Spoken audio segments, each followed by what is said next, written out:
안녕하세요 여러분. 명절 잘 사셨어요? 구독자가 안 느네. 근데 오늘은 좀 공실상가에 대해서 얘기해 볼게요.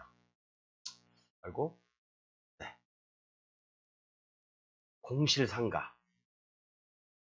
우리가 어떤 그 상업시설, 상가를 낙찰받는 목적이 뭐죠? 임대를 해서 임대 수익을 얻고자 해서 상가를 낙찰받는 거잖아요. 근데 어떻게 보면 상권이 좋으면 더 높은 가격에 낙찰받을 수도 있고 좀 안정적인 수익을 창출할 수 있죠. 그런데 대부분 경매하시는 분들이 대부분 그런 것 같아요. 공실인 상가가 있고 임차인이 있는 상가가 경매가 나오는 경우가 두 가지가 있어요.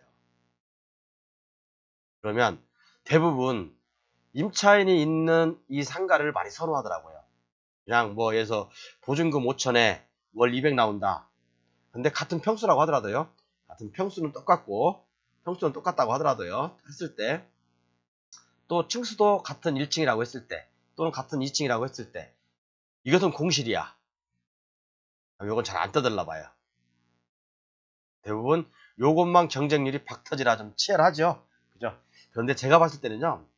오히려 이런 공실인 상가가 그죠? 대박이 날 수가 있는 것 같아요. 대박이 날 수도 있다. 그런데 공실인 상가들은 시장 조사를 잘해야 되겠죠. 바로 옆에 이렇게 건물이 있다. 집합상가다. 그러면 1층에 있어요. 1층에 상가들이 있으면 이 1층의 시세는 어느 정도인지 임대료는 어느 정도인지 그런 것도 잘 조사해야 되고 이 주변의 상권 도 잘 조사해야 되고 내가 여기다 뭘 입점시킬까 아니면 내가 여기서 뭘 할 수 있을까 그런 것도 한번 생각해 보시고 입찰하시는 게 좋겠죠. 중요한 것은 주변의 상가 주변에 상권이 얼마큼 잘 형성돼 있는지 그리고 임대 수요는 좀 좀 많은 편인지 그런 것도 따져 보시고 그죠? 한번 입찰을 가시는 게 좋을 것 같아요. 그래서 오늘은 공실인 상가하고 임차인이 있었던 상가 요 두 개 차이 중에서요. 저는 이 공실인 상가에다가 어쩌면 점수를 더 줄 수도 있어요. 물론 임차인이 맞춰져 있다는 것은 이 임차인이 아니더라도 다른 임차인을 맞출 수 있다라는 어떤 개인적인 희망에 의해서 요게 이제 그 많이 경쟁이 치열할 수도 있죠. 그래서 제가 한번 화성 쪽에 한번 경매를 한번 검색해 봤더니 빈 상가가 많이 있어요. 보니까 공실인 상가가 그래서 4억 6천짜리가 2억까지 떨어진 것도 있고 뭐 8억짜리가 3억까지 떨어진 것도 있고 6억짜리가 지금 진행되고 있는 것도 있고 그렇지만 제가 봤을 땐 이런 물건들 중에서도 시장 조사만 잘 해보면 지금은 공실이에요. 다 이게 공실이거든요. 공실인데 이런 공실 중에서도 이 옆에 예를 들어서 1층에 어떤 그 임대되어 있는 어떤 시세라든가 아니면 상가의 수요라든가 그런 것들을 좀 충분히 조사해 보면 오히려 임차인이 맞춰져 있는 이런 그 경매 물건보다 더 많은 수익을 올릴 수 있다고 저는 생각합니다. 정말로요. 그래서 여러분들 이런 공실이 나왔다고 해서 딱 클릭해 보면 그래요. 딱 보면 사람들이 이 상가는 무엇부터 보냐면 대부분 여기 이런 거 봐요. 이런 거. 조사된 임차 내역 없음. 그럼 패스. 에이, 닫아. 그죠? 닫아. 여기도 마찬가지. 또 이렇게 클릭해봤어. 그럼 사람들이 월세가 얼마 나오는지, 상가를 투자하시는 분들은 대부분 월세가 얼마 나오는지 궁금한 거예요. 그래서 임차인이 있는지 없는지 이제 그런 거 봐요. 저도 옛날에 경매 초보 때는 그랬어요. 조사된 임차인 내역 없음. 속으로 그렇게 생각해요. 얼마나 임대가 안 되고 그랬으면 이렇게 임차인이 없는 거지? 임차인이 없는 이유는 여러 가지가 있을 수가 있어요. 신규로 지은 건물이 임차인이 없을 수도 있고요. 아니면 그 경매 넘어가기 전에 임대차 기간이 끝나서 임차인이 나가는 경우도 있을 수도 있고요.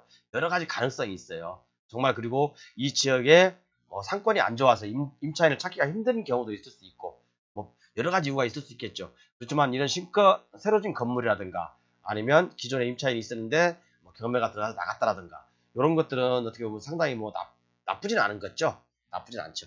그러다 보니까 우리가 이런 것들을 충분히 조사해서 이런 공실인 상가들은요 경쟁률도 별로 치열하지도 않아요. 사람들도 많이 조사도 안 가고 경쟁률도 치열하지 않습니다. 그러다 보니까 이런 것들이 만약에 임대만 제대로 맞춰진다면 싸게 받아서 높은 가격에 팔 수도 있어요.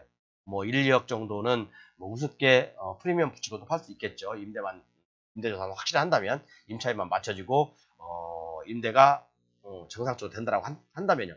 그렇기 때문에 이런 공실인 상가 그냥 넘겨보지 말고요. 시간 되시면 한 번쯤 임장 가서 확인해보고 또 좋을 것 같아요.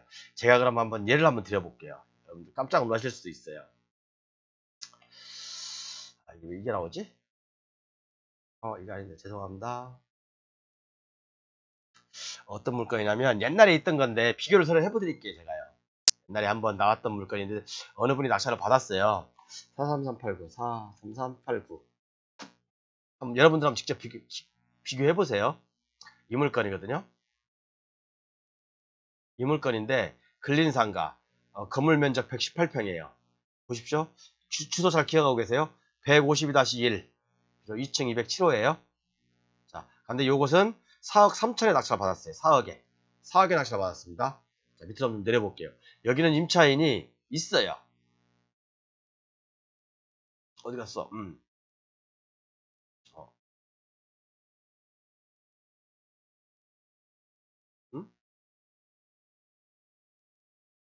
어디 갔지? 죄송합니다. 임차인이 없어요. 제가 착각했네요, 갑자기요. 네, 요것은 4억 3천에 받은 것은 임차인이 없죠. 자, 그러면 다른 거 물건 한번 볼게요. 아까 저기 주소 제가 잘 기억하라겠죠, 여러분? 2015 똑같은 건물이에요. 41741 41741 자, 요거예요. 자, 요것은 부평동 150-1번지 맞죠? 2층 여기는 2층 202호죠. 아까 그건 207호였고 그죠? 면적 똑같죠? 118평. 아우, 발음이 좀 이상해요. 얘가 왜 이렇게 돼가지고 그러니까 이게 얘는 7억 5천에 7억에 낙찰받았어요. 아까 건 4억에 낙찰받았는데 얘는 7억에 낙찰받았죠. 그죠? 그러면 어떤 분이 더 잘 받았을까요? 자, 그러면 이분은 왜 7억에 낙찰받았을까? 볼게요. 밑에 쭉 보니까 임차인이 있어요. 그죠? 임차인 맞춰져 있네. 보증금 2억에 월 1,000만 원 나온대. 제가 볼 때는 이거 1,000만 원은 아니에요. 1,000만 원은 잘못된 거고 1,000만 원 나올 수가 없죠, 여기. 솔직히 1,000만 원 나올 수가 없죠. 이건 뭐 100% 뻥일 것 같고. 그렇기 때문에 제가 한번 옛날에 조사해 본 게 보니까 한 200 한 어느 정도는 받겠더라고요. 그때 당시에 한 3억 아니 한 300만 원 정도는 맥시멈으로 받겠더라고요. 이 물건인데 지금 많이 올랐겠죠? 자, 제가 두 개 물건을 비교해 드렸죠. 세 개 물건이네. 자, 화성시의 공실인 상가들, 그 다음에 부천시에 임차인이 맞춰져 있는 상가, 얘는 7억에 낙찰받았고, 부천시에 똑같은 평수고 똑같은 층인데 이분은 3억에 낙찰받았고. 자, 그러면 이 3억짜리를 바로 똑같은 건물이니까, 그죠? 물론 위치나 조금 틀릴 수 있겠죠. 근데 똑같은 건물이니까요. 이 3억짜리를 임차인 잘 맞추고 월세 잘 맞추면 이 가구 가격은 똑같아지겠죠. 그죠, 여러분? 이분도 싸게 받은 건데, 자, 이보다 가격이 더 높을 수도 있어요. 그죠? 오히려, 깨끗한 공실 상가라고 한다면, 임차인이 없는 상가를 더 선호할 수도 있겠죠. 2층이니까 뭐 사무실이라든가, 독서실이라든가, 학원이라든가, 뭐 여러 가지 뭐 단란주점이라든가, 노래광장이라든가, 뭐, 이종 근린, 뭐, 그런 것도 얼마든지 임대가 가능하겠죠? 자, 여러분이 봤을 때는 저 같은 경우 그래요. 똑같은 층수, 똑같은 평수, 얘는 임차인이 맞춰져 있어. 얘는 임차인이 안 맞춰져 있어. 저는 이거 낙찰받습니다, 이거. 이건 확실히 받아요. 그리고 아까 제가 이제 화성시 예를 들어드리면서 공실이라고 해서 우리가 섣불리 보지 말자. 그냥 아무렇게나 보지 말고 패스하지 말고 시간 되시는 분들은 그 주위에 한번 임장도 갔다 오고 아니면 그 뭐 주위 좀 상권 조사 해보면서 임장하시면 오히려 이런 것들이 정말 뭐 3, 4억 시세 차익도 날 수 있고 많이 날 수 있을 것 같아요. 그래서 오늘은 공실인 상가 우습게 보지 말자. 그런 좀 제목으로 강의했어요. 좀 연결도 티끄시고 그래서 아휴 그냥 오늘도 소주 한잔 해서 그냥 좀 그러네요. 야, 오늘 강의 여기까지 마치겠습니다. 감사합니다.